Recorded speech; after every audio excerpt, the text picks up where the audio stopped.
नमस्कार विद्यार्थी मित्रांनो, कशा आहात? मजेत ना? आणि आपला आपुलकीचा प्रश्न अभ्यास करताय ना? करायलाच पाहिजे, कारण मी अक्षय सर पुन्हा एकदा खास तुमच्यासाठी घेऊन आलोय महाराष्ट्र स्टेट बोर्डची लेक्चर सिरीज. आणि आपण इयत्ता 10वीचा सायन्स पार्ट 1 चा ग्रॅव्हिटेशन हा चॅप्टरला काय केलेली होती बाळांनो? सुरुवात केली होती. आणि याआधीच आपण याचं लेक्चर नंबर 1 ही कंप्लीट केलं होतं, ज्यामध्ये आपण जे काही बेसिक फेनॉमेनॉन आहेत रिलेटेड टू युअर ग्रॅव्हिटेशन हे व्यवस्थित काय केले होते रे? बघितले होते. आज आपण सुरू करणार आहोत लेक्चर नंबर 2 मध्ये. यामध्ये काय करणार आहोत आपण? जे काही पुढील टर्म आहे रिलेटेड टू युअर ग्रॅव्हिटेशन ह्या काय करणार आहोत? वन बाय वन काय करणार आहोत रे? बघणार आहोत. तर सुरू करूयात आजच्या लेक्चरला. सो आपला पहिला टॉपिक आहे आजचा युनिव्हर्सल लॉ ऑफ ग्रॅव्हिटेशन. आता याआधी आपण एक गोष्ट शिकलो होतो. काय रे बाळांनो? ग्रॅव्हिटेशन म्हणजे काय? काय होतं gravitation? Gravitation is nothing but force of attraction between any two bodies present in the universe. म्हणजे काय होतं रे? युनिव्हर्स मध्ये प्रेझेंट असलेल्या कुठल्याही दोन बॉडींमधलं परस्परांमधलं अट्रॅक्शन म्हणजे काय होतं रे बाळांनो? ग्रॅव्हिटेशन होतं. मग तो जो ग्रॅव्हिटेशनचा शोध होता तो कुणी लावला होता रे? आपला सर आयझॅक न्यूटनने लावला होता. कधी डिस्कव्हर केला होता हा? 1666 साली काय केला होता रे बाळांनो? डिस्कव्हर केला होता. त्याची पार्श्वभूमी काय होती? ते सफरचंद डोक्यात कसं पडलं, त्यानंतर ग्रॅव्हिटेशनचा शोध कसा लागला, त्याबरोबर न्यूटनचे जे 3 लॉ आहे हे पुढे जाऊन 21 वर्षांनंतर कसे इम्प्लिमेंट झाले हे आपण लेक्चर नंबर 1 मध्ये पूर्ण व्यवस्थित कव्हर केलेलं आहे. जर रे बाबा तू ते लेक्चर मिस केलं असेल, घाबरायची गरज नाहीये. या लेक्चरच्या डिस्क्रिप्शन मध्ये मी काय करणार आहे? त्या लेक्चरची सुद्धा लिंक तिथे तुम्हाला देणार आहे. ज्यांनी जे बघितलेलं नसेल त्यांनी ते आवर्जून बघायचं आहे. तर आजच्या लेक्चरला आपण सुरुवात करणार आहोत. आजचा आपला टॉपिक आहे पहिला युनिव्हर्सल लॉ ऑफ ग्रॅव्हिटेशन. आता न्यूटननी काय केलं रे? ग्रॅव्हिटेशनचा शोध लावल्यानंतर आपल्याला एक लॉ दिला आणि त्याला काय नाव देण्यात आलं? Universal law of gravitation. आता युनिव्हर्सल लॉ ऑफ ग्रॅव्हिटेशन का म्हटलं याला? कारण हा जो लॉ आहे हा काय होता रे? थ्रू आउट द युनिव्हर्स काय होता रे बाळांनो? ऍप्लिकेबल होता. थ्रू आउट द युनिव्हर्स ग्रॅव्हिटेशनचा लॉ ऍप्लिकेबल असल्यामुळे याला काय नाव देण्यात आलं? Universal law of gravitation. मग आता हा लॉ काय आहे? एक्झाम मध्ये स्टेट बोर्डला काय केलं जातं रे बाळांनो? याच्यावरती एक्झाम मध्ये प्रश्न विचारला जातो. कसा विचारला जातो? State universal law of gravitation. किती मार्क्सला येतो रे बाबा? 2 मार्क्सला येतो. मग तिथे आपल्याला कसं लिहायचं असतं, काय लिहायचं असतं हे आपण व्यवस्थित इथे समजून घेणार आहोत. तर सुरू करूयात युनिव्हर्सल लॉ ऑफ ग्रॅव्हिटेशन. आता काय सांगितलेलं आहे आपल्याला की कुठलेही दोन ऑब्जेक्ट असतील ते दोघांमध्ये काय असतं रे? परस्परांमध्ये अट्रॅक्शन असतं. आणि ते अट्रॅक्शन घडल्यामुळे तिथं जो काही फोर्स असतो, ज्या फोर्समुळे ते अट्रॅक्शन घडलेलं आहे त्या फोर्सला आपण काय म्हणत होतो रे?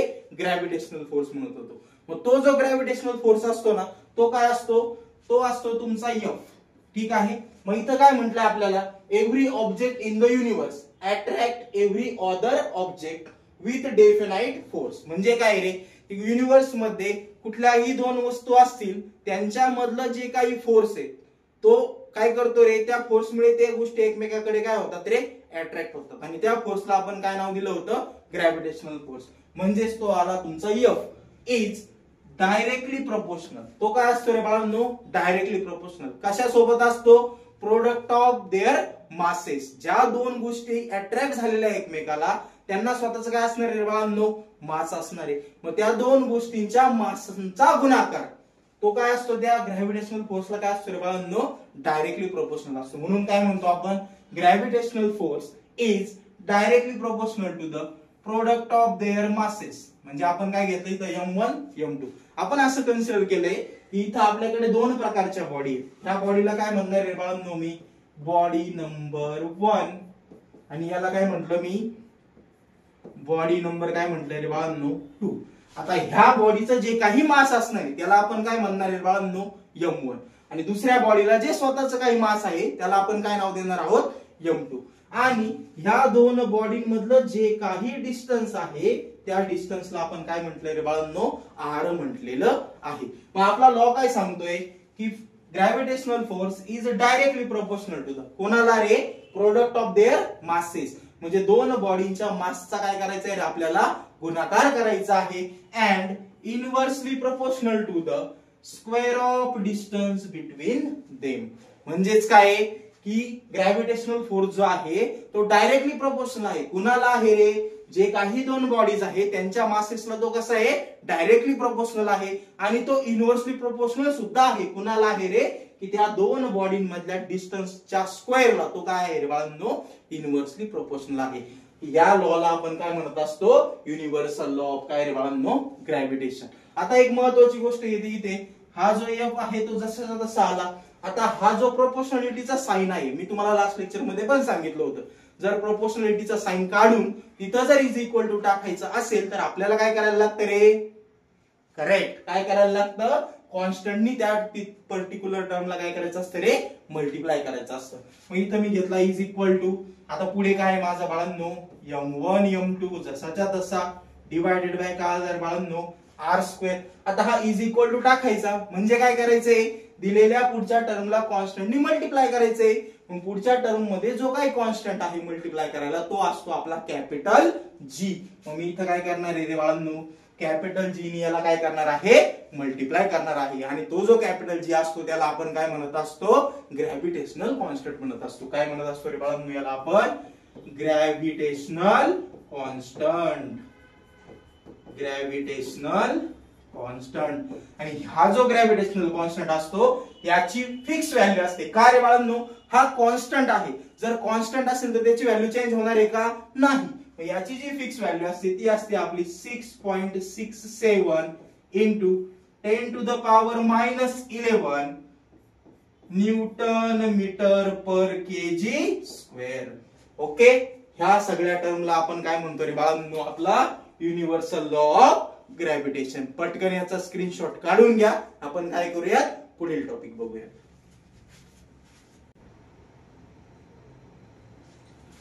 ओके, आय होप तुम्ही स्क्रीनशॉट घेतला असेल. आपण काय बघितलंय की जो काही कॅपिटल जे आहे त्याची व्हॅल्यू आपण काय केलेली आता डिस्कवर केलेली आहे, ज्याची व्हॅल्यू किती येत असते आपली 6.67 इंटू 10 टू द पॉवर काय रे बाळांनो, -11 न्यूटन मीटर स्क्वेअर पर केजी स्क्वेअर. ठीक आहे, आता आपण नेक्स्ट टॉपिक बघणार आहोत, तो आहे आपला कन्सेप्ट ऑफ सेंट्रिपिटल फोर्स. आता लास्ट लेक्चर मध्ये मी डेफिनेशन सांगितली तुम्हाला सेंट्रिपिटल फोर्सची. काय होती रे डेफिनेशन, की कुठलीही बॉडी जर सर्क्युलर मोशन मध्ये जात असेल तर त्या ठिकाणी जो फोर्स तुमचा टुवर्ड्स द सेंटर आणि अलोंग द रेडियस लागतो त्याला आपण काय म्हणत असतो रे, सेंट्रिपिटल फोर्स म्हणत असतो. आणि दुसरी महत्वाची गोष्ट काय होती तुमच्याकडे इथे, की जो काही सेंट्रिपिटल फोर्स आहे तो जर असेल तरच तिथं काय तयार होणार आहे, सर्क्युलर मोशन तयार होणार आहे. जर सेंट्रिपिटल फोर्स नसेल तर सर्क्युलर मोशन तयार होत नाही. मग त्याचं एक छोटंसं डेरिव्हेशन आहे जे की आपल्याला स्टेट बोर्ड मध्ये 5 मार्क्सला विचारलं जातं. किती मार्क्सला रे बाबा, 5 मार्क्सला. जो काही लास्ट क्वेश्चन असतो आपला 5 मार्कचा मोठा, त्यामध्ये हे डेरिव्हेशन बऱ्याच वेळा विचारलं गेलेलं आहे.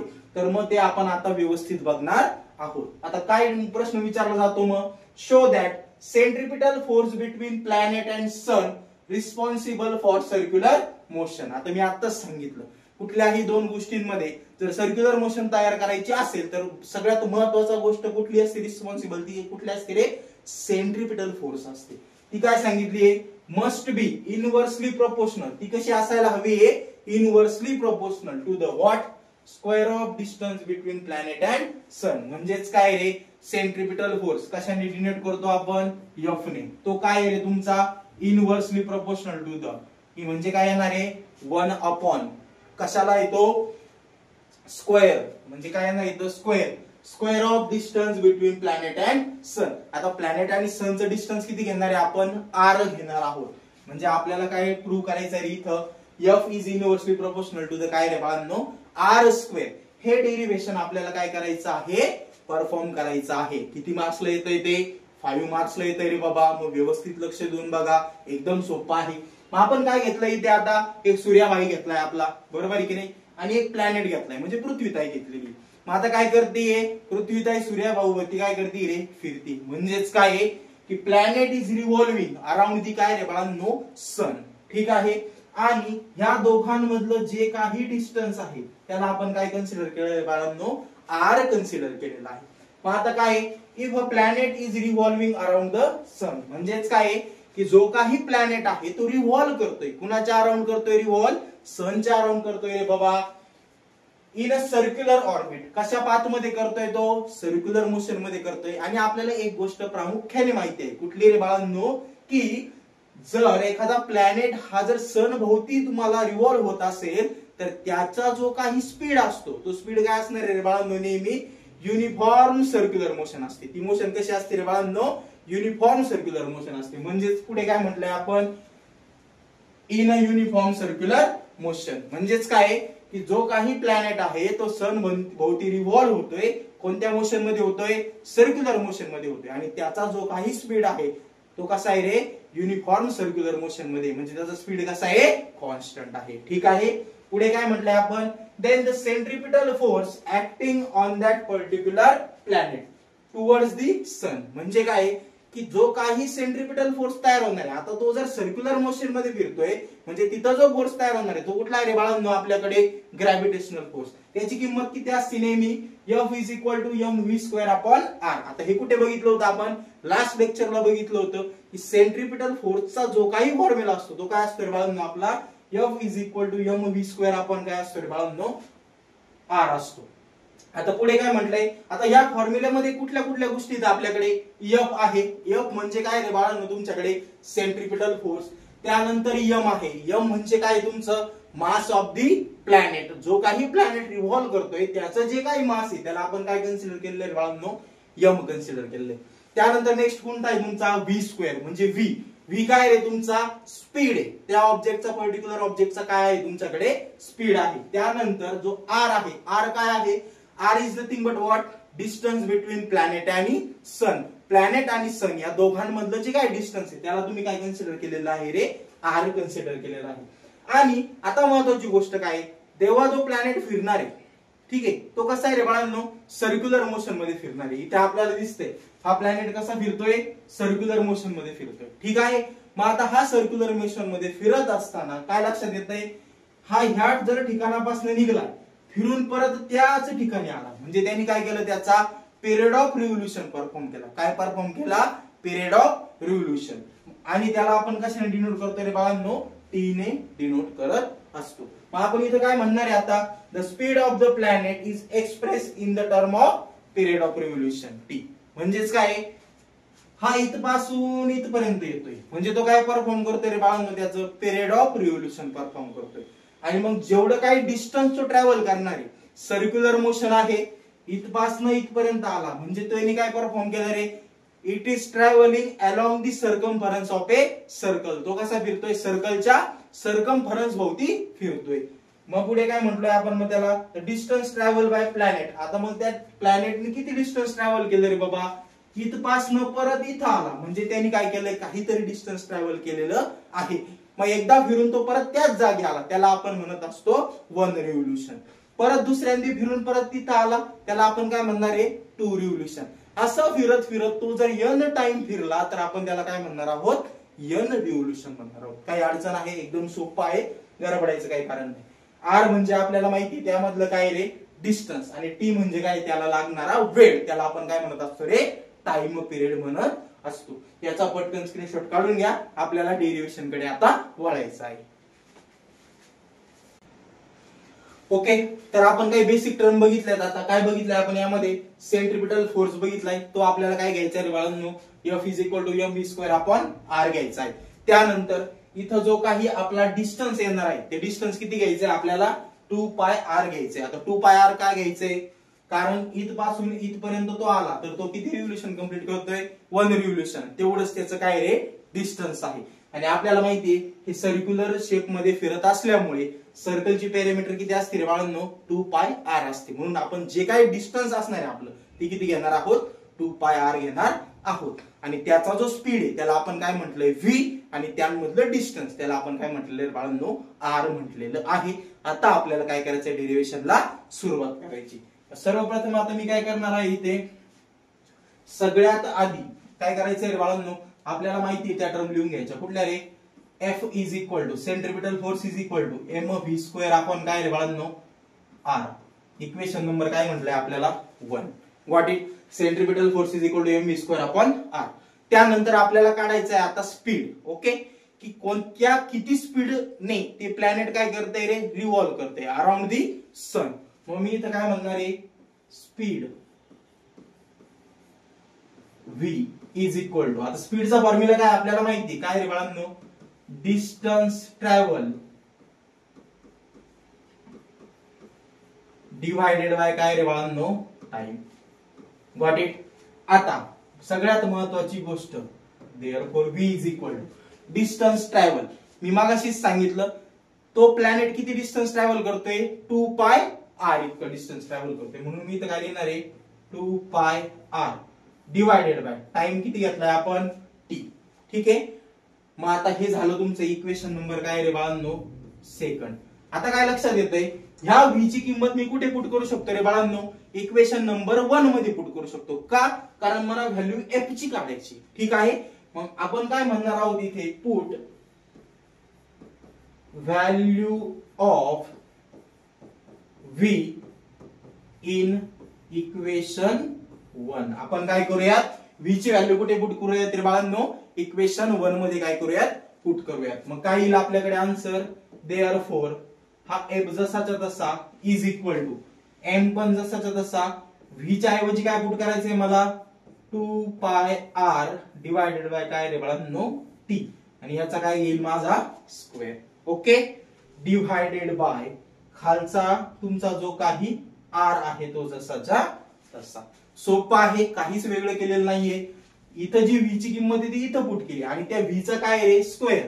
त्यामुळे ह्या अख्ख्या टर्मचा काय होणार आहे, स्क्वेअर होणार आहे. पुढे फर्दर सॉल्व्ह केलं तर काय येईल मग, f is equal to m जसाच्या तसा मल्टिप्लाय बाय, आता हा ब्रॅकेट सोडून घ्यायचा आपल्याला, 2 चा स्क्वेअर किती रे बाळांनो, 4. ठीक आहे. म्हणजे इथं काय येणार आहे माझ्याकडे 4, पायचा स्क्वेअर काय येणार आहे, पाय स्क्वेअर, r चा स्क्वेअर काय येणार आहे बाळांनो, r square divided by t चा स्क्वेअर काय येणार आहे इथं, t स्क्वेअर. आणि ह्या पूर्ण टर्मला डिवायडेड बाय काय आपल्याकडे r. आता आपल्याला एक गोष्ट माहिती, काय रे, दुश्मन का दुश्मन कोण होता है, दोस्त होता है. त्याच पद्धतीने या वरच्या टर्मला हा टी स्क्वेअर काय रे, डिवाइड आहे. त्याच पद्धतीने या वरच्या टर्मला आर पण काय आहे, डिवाइड. मग जर दोन गोष्टी डिवाइड असतील तर मॅथमॅटिकल टर्म मध्ये आपल्याला माहिती त्यांची एकमेकाशी काय होत असते रे, मल्टिप्लिकेशन होत असते. म्हणजे हेच पुढे जाऊन कसं येईल मग तुमचं, f इज इक्वल टू काय रे बाळांनो, आता हा 4 बाहेर घेऊयात आपण, m पाय स्क्वेअर, पुढे काय रे बाळांनो तुमच्याकडे r स्क्वेअर डिवायडेड बाय या खालच्या दोन टर्मची काय होणार आहे, मल्टिप्लिकेशन. म्हणजे काय येणार आहे तुमचं इथं टी स्क्वेअर इंटू काय आलेला आहे तुमचा आर आलेला आहे. इथपर्यंत आय होप ही तुम्हाला व्यवस्थित कळालेलं असेल. आता महत्वाची गोष्ट काय, तुम्हाला प्रूव्ह करायचं काय,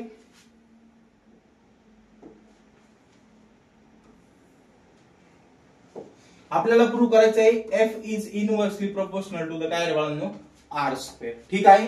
इकडे f आहे, ओके, खाली r आहे. आपल्याला कशाची गरज आहे रे, आर स्क्वेअर ची गरज आहे. इथं बघा, इथं r आहे, आपल्याला खाली काय हवा आहे, आर स्क्वेअर. मी काय करणार आहे, या इक्वेशन मध्ये r काय करणार आहे, ऍडजस्ट करणार आहे. ऍडजस्ट करायचं म्हणजे काय, डिनॉमिनेटरला सुद्धा r ने मल्टिप्लाय करणार आणि न्यूमरेटरला सुद्धा काय करणार आहे बाळांनो, r ने मल्टिप्लाय करणार आहे. म्हणजे मी इथं काय म्हणणार आहे, divide and multiply, divide and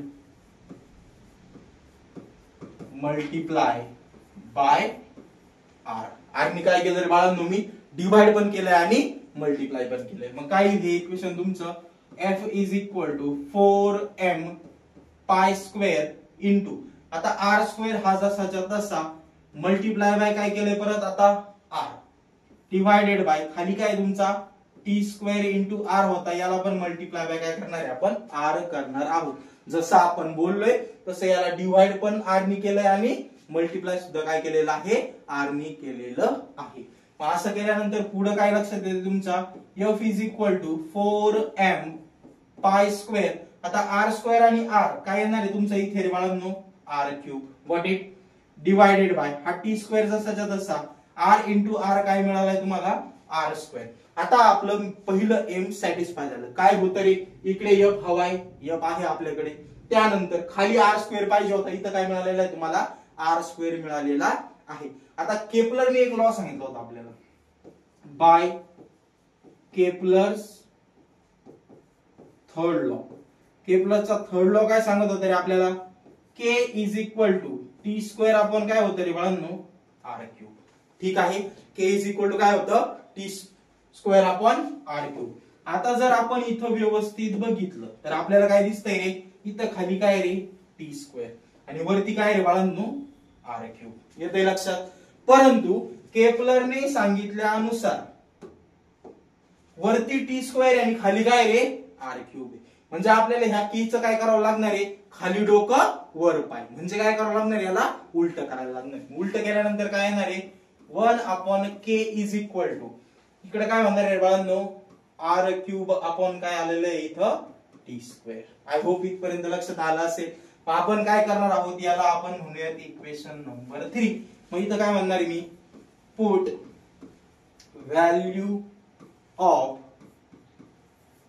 equation 4 in equation 3. म्हणजे आपण काय करणार आहोत, आता ही जी व्हॅल्यू आहे ती इक्वेशन 3 मध्ये काय करणार आहोत रे बाळांनो, पुट करणार आहोत. करूयात पुट. काय लक्षात येते आपल्या, हा एफ जसाच्या तसा इज इक्वल टू, आता नीट बघा इथं काय R cube upon T square, R cube upon T square, याच्या ऐवजी काय पुट करायचं आहे 1 अपॉन के. मी तो पहिल्यांदा पुट करून घेतो, मल्टिप्लाय बाय. आता इथं जे काही गबाळ उरले, काय काय उरले आपल्याकडे 4m पाय स्क्वेअर, तो लिहून टाकू आपण 4m pi square divided by खाली काय उरलं रे बाळांनो तुमच्याकडं आर स्क्वेअर उरलेला आहे.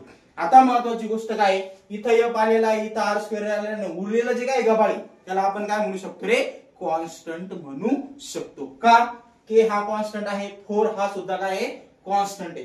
मास पण काय कन्सिडर केलंय आपण कॉन्स्टंट, आणि पाय सुद्धा काय रे आपला कॉन्स्टंटच आहे. प्लॅनेटचं मास चेंज होणार नाही, म्हणजे एम पण कॉन्स्टंट आहे, पाय पण कॉन्स्टंट, 4 पण कॉन्स्टंट, के सुद्धा काय रे बाळांनो कॉन्स्टंटच आहे. येतोय लक्षात. म्हणजे ही सगळी टर्म आपण काय कन्सिडर करू शकतो, कॉन्स्टंट कन्सिडर करू शकतो. बघा बरं आता आपण काय काय कॉन्स्टंट करणार कन्सिडर. ही एवढी जी टर्म आहे ती सगळी काय रे बाळांनो आपली कॉन्स्टंट आहे. मग मी असं म्हणू शकतो इथे काय रे बाळांनो 1 upon K into 4 pi R square is equal to काय रे बाळांनो कॉन्स्टंट. येते लक्षामध्ये. म्हणजे उरलं काय तुमच्याकडे आता F is equal to constant, F is equal to काय रे कॉन्स्टंट मल्टिप्लाय बाय 1 अपॉन काय रे बाळांनो आर स्क्वेअर. आणि आपल्याला एक प्रामुख्याने गोष्ट माहिती आहे काय रे, जर इथं कॉन्स्टंट काढला तर इज इक्वल टू च्या ऐवजी कशाचं साइन येणार आहे रे, प्रपोर्शनॅलिटीचं साइन येणार आहे. मग तो कॉन्स्टंट आपण काढून टाकू, आपल्याला काय मिळेल F is inversely proportional to the काय मिळणार आहे बाळांनो आर स्क्वेअर मिळणार आहे. आणि हेच आपल्याला प्रूव्ह करायचं होतं. शेवटी मी काय म्हणणार आहे हेन्स प्रूव्ह. अशा प्रकारे हे डेरिव्हेशन पेपरला सॉल्व्ह केलं जातं. पटकन याचा स्क्रीनशॉट काढून घ्या. आपण काय करूयात पुढील टॉपिक बघूयात.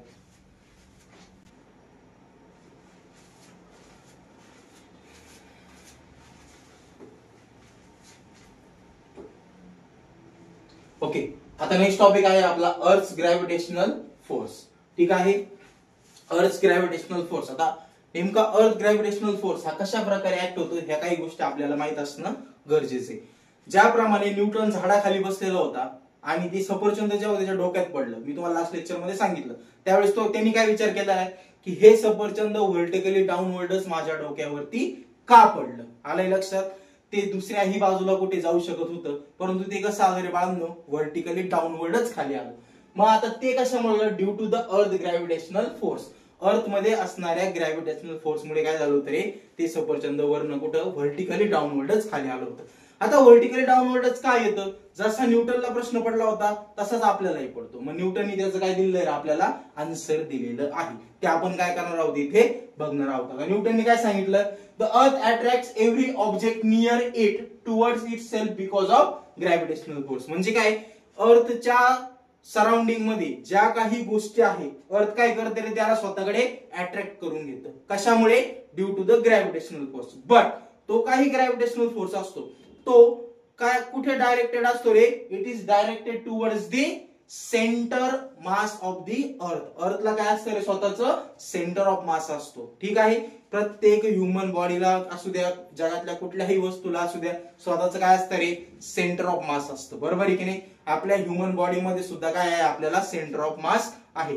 त्याच पद्धतीने काय असतं रे, ही जी तुमची पृथ्वी आहे हिला सुद्धा स्वतःच काय आहे रे बाळांनो, सेंटर ऑफ मास आहे. ते कुठं असणार आहे तुमचं, सर्कल शेप मध्ये आहे, तर कुठेतरी सेंटर ऑफ मास इथे आहे. आणि मग due to that centre of mass काय होणार आहे, जे काही ऑब्जेक्ट आहे अर्थ सरफेस वरती ते काय होणार आहे रे, ड्यू टू द ग्रॅव्हिटेशन कुठे अट्रॅक्ट होणार आहे, ड्यू सेंटर ऑफ मास कडे अट्रॅक्ट होणार आहे. बरोबर. म्हणून कुठलीही गोष्ट जेव्हा अर्थ सरफेस वरती येते ड्यू टू द ग्रॅव्हिटेशन ती काय होते रे, डाऊनवर्ड. आणि कशी रे ती, व्हर्टिकली डाऊनवर्ड काय होत असते रे, खाली अट्रॅक्ट होत असते. कुठे अट्रॅक्ट होते ते, सेंटर ऑफ मास कडे अट्रॅक्ट होत असते. आता इथे आपल्याकडे काय रे बाळांनो, काही एक्झाम्पल्स दिलेले आहेत.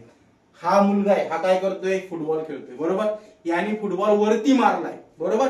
परंतु ड्यू टू द ग्रॅव्हिटेशन काय होणार आहे, सेंटर ऑफ मास मुळे तो बॉल थोड्या अंतरानंतर परत काय येणार आहे बाळांनो, खाली येणार आहे. तो कशामुळे येतोय, due to the earth gravitational force. त्यानंतर इथे एक मुलगा एक मुलगी काय करतायत रे, कॅच खेळतायत. एक बॉल आहे, पकडापकडी खेळतायत त्या बॉल सोबत.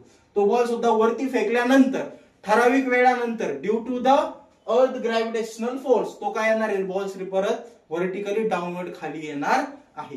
हे आपण डे टू डे लाईफ मध्ये एक्झाम्पल्स बघतो. हे सगळे कशामुळे घडतायत, due to the earth gravitational force. यावरती काही एक्झाम मध्ये प्रश्न विचारला जात नाही, बट हा टॉपिक आपल्याला माहित असणं गरजेचं आहे. म्हणून हा काय केलेला आहे बाळांनो, आपण एक्सप्लेन केलेला आहे.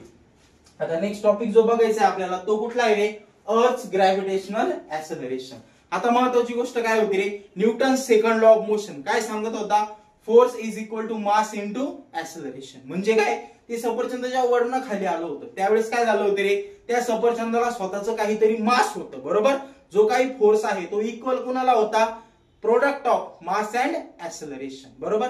त्याचं सफरचंदाचं मास आणि वरनं खाली येत असताना change in velocity with respect to time झाली. म्हणजेच काय घडलं होतं, तिथे ऍक्सेलरेशन घडलं होतं. लास्ट लेक्चरला मी तुम्हाला व्यवस्थित सांगितलेलं होतं. त्यामुळे तिथं काय घडणार आहे, तुमचं F is equal to M into A ही प्रोसेस घडलेली होती. ठीक आहे. त्याला आपण म्हटलं होतं Newton second law of motion.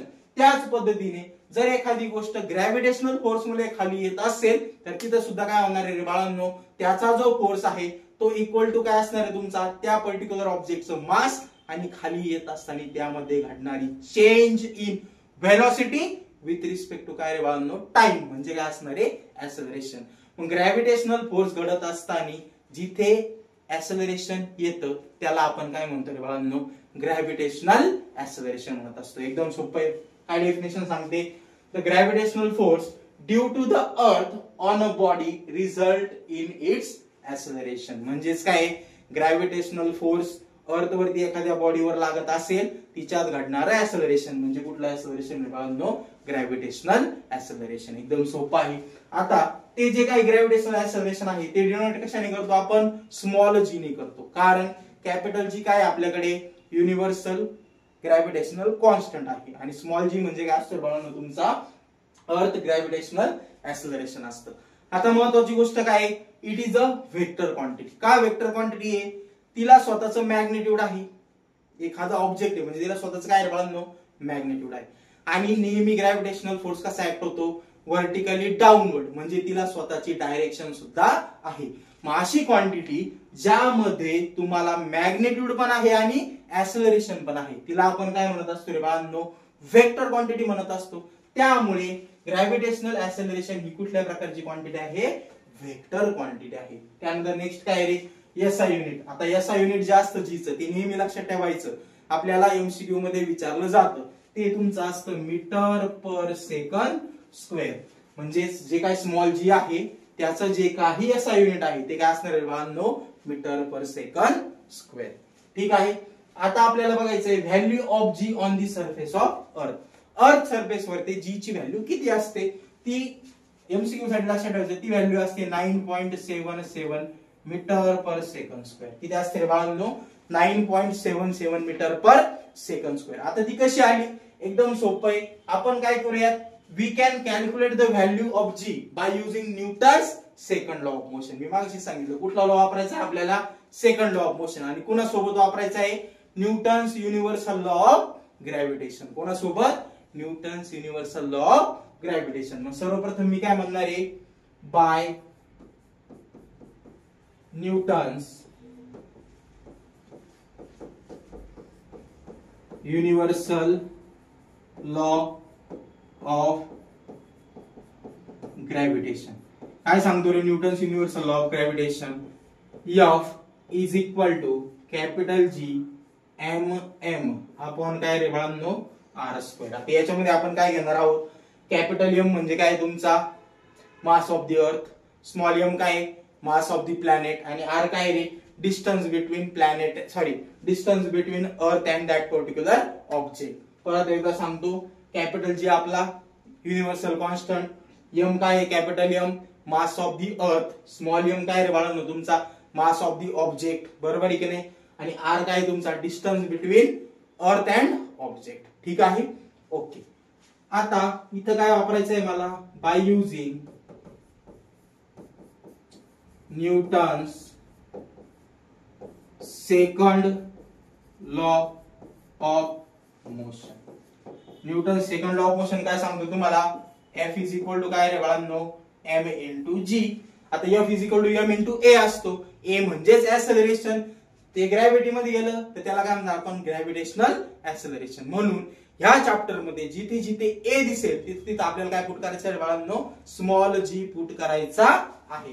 मग आपण काय लक्षात आलंय तुमच्या? F is equal to mg. याला इक्वेशन नंबर काय म्हटलं बाळांनो मी? सेकंड. ठीक आहे, याला म्हटलं इक्वेशन नंबर 1. मग आता equation put value of equation 2 in equation 1. म्हणजे आपण काय करूयात? ही f ची व्हॅल्यू इथे पुट करून टाकूयात. आपल्या काय लक्षात येईल रे? mg is equal to gmm आपण काय रे बाळांनो r स्क्वेअर. या स्मॉल एल ला हा स्मॉल m काय झाला? कॅन्सल. सो आपल्याला फॉर्म्युला काय मिळालेला आहे? g is equal to gm आपण काय रे बाळांनो r square.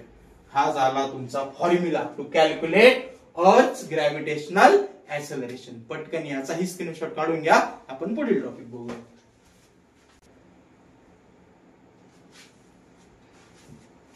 Okay, I hope तुम्ही स्क्रीनशॉट घेतलेला असेल. आता नेक्स्ट टॉपिक आहे आपला व्हेरिएशन इन व्हॅल्यूज ऑफ जी. ठीक आहे, आता जी काय आहे आपण ते बघितलं. आता त्या जी ची व्हॅल्यू कशा प्रकारे व्हॅरी होती due to the some situations, ते आपल्याला काय करायचं आहे बाळांनो? बघायचं आहे. आता यामध्ये 3 सिच्युएशन्स येतात. पहिली सिच्युएशन काय तुमची? Due to the surface of earth. Second situation येते तुमची ड्यू टू द हाईट, आणि थर्ड काय येते रे? Due to the depth. Okay, त्या तीनही 1 बाय 1 आपण काय करणार आहोत रे? बघणार आहोत. इम्पॉर्टंट टॉपिक आहे, पेपरला विचारला जातो. ठीक आहे, तर पहिला टॉपिक आहे आपला change along the surface of the अर्थ.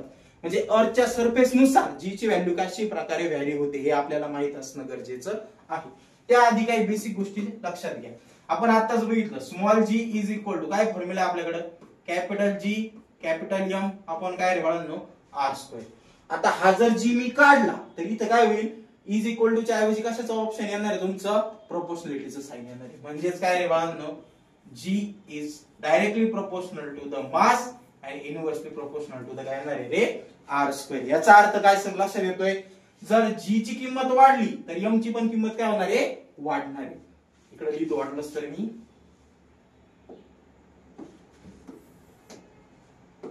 याच्यानुसार काय लक्षात येते? जर g वाढला तर m सुद्धा काय होणार आहे रे? वाढणार आहे. जर g कमी झाला तर m सुद्धा काय होणार आहे? कमी होणार आहे. याचं कारण काय आहे? g is directly proportional to the m. आता दुसरी गोष्ट, g हा इनव्हर्सली प्रोपोर्शनल आहे r स्क्वेअरला. म्हणजेच काय? जर g वाढला तर r काय होणार आहे? कमी. येतंय लक्षात? आणि जर g कमी झाला तर r काय होणार आहे रे बाळांनो? वाढणार आहे. हे आपल्याला माहित असणं गरजेचं आहे. कशावरनं बघितलं आपण? फॉर्म्युल्यावरनं बघितलेलं आहे. मग आता आपल्याला काय लक्षात घ्यायचं? आणखी एक महत्त्वाची गोष्ट आहे. अर्थला 2 गोष्टी असतात. एक असतो पोल आणि एक काय असतो रे? इक्वेटर. अर्थला व्हर्टिकल जी गोष्ट येते तिला आपण म्हणतो पोल. हे बघा इथं दिसतंय. याला आपण म्हटलंय नॉर्थ पोल आणि खाली काय म्हटलंय? South pole. ठीक आहे. आणि जी हॉरिझॉन्टल आहे त्याला काय म्हणत असतो आपण? इक्वेटर म्हणत असतो. काय म्हणत असतो रे बाळांनो? इक्वेटर म्हणत असतो. आता due to the wear and tear दिवसेंदिवस पृथ्वीची काय झालेली बाळांनो? झीज झालेली आहे. त्यामुळे पृथ्वीचा पहिला शेप कसा होता रे, गोल होता. आता गोल राहिलाय का, नाही. पृथ्वी झाली अंडाकृती शेपची जवळजवळ. ठीक आहे, ती एका बाजूनी चपटी झाली आणि एका बाजूनी काय झाली रे, फुगलेली. माझं चपटी कोणत्या बाजूनी झाली आणि फुगली कोणत्या बाजूनी. नेहमी लक्षात ठेवायचं, अर्थ ही इक्वेटरला बल्ज झालेली आहे. बल्ज होणे म्हणजे काय रे बाळांनो, फुगणे. मग जी काही अर्थ आहे, इथं म्हटलंय बघा, the earth is bulges at equator. अर्थ काय झालेली आहे, इक्वेटरला बल्ज झालेली म्हणजे फुगलेली. आणि फ्लॅटन ऍट दी पोल, पोलला काय झालेली रे बाळांनो, ती चपटी झालेली. म्हणजे अर्थ पहिली अशी होती, आता जवळजवळ अर्थ कशी झाली तुमची, अशा प्रकारे झालेली. येतंय लक्षात. आणि हा आहे तुमचा सेंटर ऑफ मास अर्थचा. मग तुमच्या काय लक्षात येतंय, इकडं वरती आहे पोल आणि इकडं काय आहे तुमचा इक्वेटर. लगेच लक्षात येतं की पोलचा जो काही डिस्टन्स आहे ते काय रे बाळांनो, आर, ते कसं आहे कमी, आणि इक्वेटरचं डिस्टन्स कसं आहे जास्त. लक्षात आहे बरं का. पोल हा चपटा झालाय त्याच्यामुळे आर ची किंमत काय असणार आहे कमी, आणि इक्वेटर फुगलाय म्हणजे आर ची किंमत तिथं काय असणार आहे जास्त. फॉर्म्युल्यानुसार आपल्या काय लक्षात येतंय, जिथं आर ची किंमत कमी तिथं जी ची व्हॅल्यू काय असणार आहे जास्त. म्हणजेच आर ची किंमत कमी कुठे आहे, पोलला. म्हणजे आपल्या काय लक्षात येतंय, आर ची व्हॅल्यू पोलला कमी आहे म्हणून जी ची व्हॅल्यू पोलला काय असणार आहे जास्त असणार आहे. ती किती असते रे बाळांनो, तुमची 9.832 metre per second square. Similarly जर नीट बघितलं तर इक्वेटरला आर ची व्हॅल्यू काय रे जास्त आहे. मग इक्वेटरला जर आर ची व्हॅल्यू जास्त असेल तर जी ची व्हॅल्यू काय असणार आहे बाळांनो, कमी असणार आहे. त्यामुळं पोलला जी ची व्हॅल्यू जास्त असते, इक्वेटरला जी ची व्हॅल्यू काय असते कमी असते. ती किती असते तुमची 9.78 metre per second square. I hope हे तुम्हाला व्यवस्थित लक्षात आलं असेल. पटकन याचा स्क्रीनशॉट काढून घ्या, आपण पुढील टॉपिक बघूया. ओके, पहिला टॉपिक लक्षात आला असेल, सोपा आहे एकदम. त्यानंतर नेक्स्ट आहे आपला आता चेंज इन हाईट. ठीक आहे, आता मला सांगा, मगाशीच आपण बघितल्याप्रमाणे काय आपल्या लक्षात येत आहे रे, g directly proportional to the M and g is inversely proportional to the R square. मग आता जसं जसं ऑब्जेक्ट हा अर्थ पासून वरती वरती जाणार आहे त्याची आर ची व्हॅल्यू काय होणार आहे रे, वाढणार आहे. ठीक आहे, मग जस जसा वरती जाणार आहे तस तसा आर ची व्हॅल्यू वाढणार आहे म्हणजे जी ची व्हॅल्यू काय होणार आहे रे, कमी होणार आहे. म्हणजे काय लक्षात येतंय की हाईट, चेंज इन हाईट मध्ये काय रे, जशी जशी हाईट वाढेल तशी तशी जी ची व्हॅल्यू काय होणार आहे तुमची डिक्रीज होत जाणार आहे. It is very simple. ठीक आहे, पटकन याचा काय स्क्रीनशॉट काढण्याची गरज नसेल, पण तरीही वाटलं तर याचा पण 1-2 मिनिटात स्क्रीनशॉट काढून घ्या. ओके, आता नेक्स्ट आहे तुमचं लास्ट टॉपिक आहे याच्यातला चेंज विथ डेप्थ. आता हा फार इम्पॉर्टंट टॉपिक आहे, कारण गिव्ह रिझन मध्ये बऱ्याच वेळा याच्यावरती गिव्ह रिझन विचारलं जातं. काय रे, at the centre of the earth the value of g is 0. अर्थच्या सेंटरला जी ची व्हॅल्यू 0 का असते ते आपल्याला बघायचं आहे. आता एकदम सोपं आहे, हे पण मी 2च मिनिटात समजून सांगतो.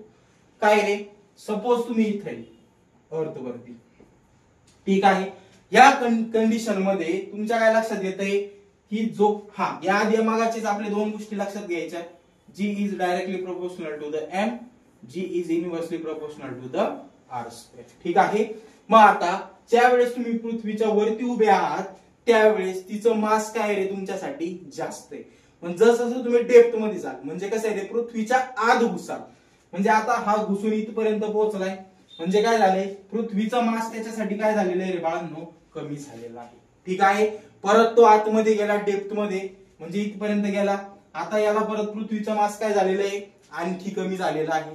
तो आणखी मध्ये गेला, पृथ्वीचा मास त्याच्यासाठी काय होणार आहे, आणखी कमी होणार आहे. ज्या वेळेस तो सेंटर ऑफ द अर्थ जाणार आहे त्यावेळेस त्याला पृथ्वीचं मास काय होणार आहे रे, 0 होणार आहे. पृथ्वीचं मास काय होणार आहे 0. कसं, नीट लक्ष द्या. आधी पृथ्वी एवढी होती, मी त्याच्यामध्ये गेलो, पृथ्वी छोटी वाटायला लागली मला, आणखी मध्ये गेलो आणखी छोटी, आणखी मध्ये गेलो आणखी छोटी. सेंटरला गेल्यानंतर पृथ्वीचं मास माझ्यासाठी काय असणार आहे रे, 0 असणार आहे. आणि त्या कंडिशन मध्ये जर मास 0 झालं तर आपल्याला माहितीये g is directly proportional to the काय एम. म्हणजे जर जी ची व्हॅल्यू कमी झाली एम ची व्हॅल्यू सुद्धा कमी होणार आहे. आणि मग जर एमच 0 झाला तर जी सुद्धा काय होणार आहे 0 होणार आहे. म्हणून काय असतं रे बाळांनो, ड्यू टू दॅट फॅक्ट काय होतं, सेंटरला जसं जसं तुम्ही डेप्थला जाल तसं तसं अर्थचं मास कमी कमी होत जातं. At the centre of the earth मासची व्हॅल्यू काय असते रे, 0 असते. त्यामुळे काय होतं रे, जी ची व्हॅल्यू सुद्धा काय होऊन जाते, तिथं 0 होऊन जाते. आय होप हेही तुम्हाला व्यवस्थित लक्षात आलं असेल. याचाही पटकन स्क्रीनशॉट काढून घ्या.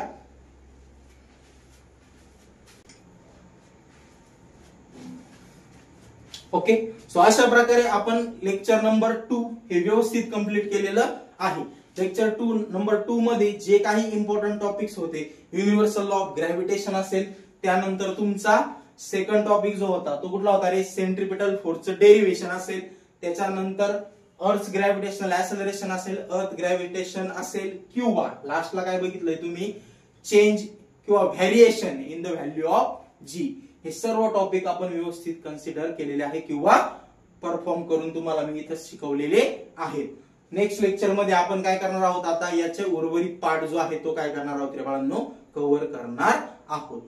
जर तुम्हाला हे लेक्चर आवडलं असेल तर तुमच्या मित्रांना नक्की शेअर करा आणि आपल्या स्मार्ट ब्रिज या चॅनलला सबस्क्राईब करायला विसरू नका. तर पुन्हा एकदा भेटूयात एका नव्या लेक्चर सिरीज सोबत. तोपर्यंत हसत राहा, खेळत राहा आणि अभ्यास करत राहा.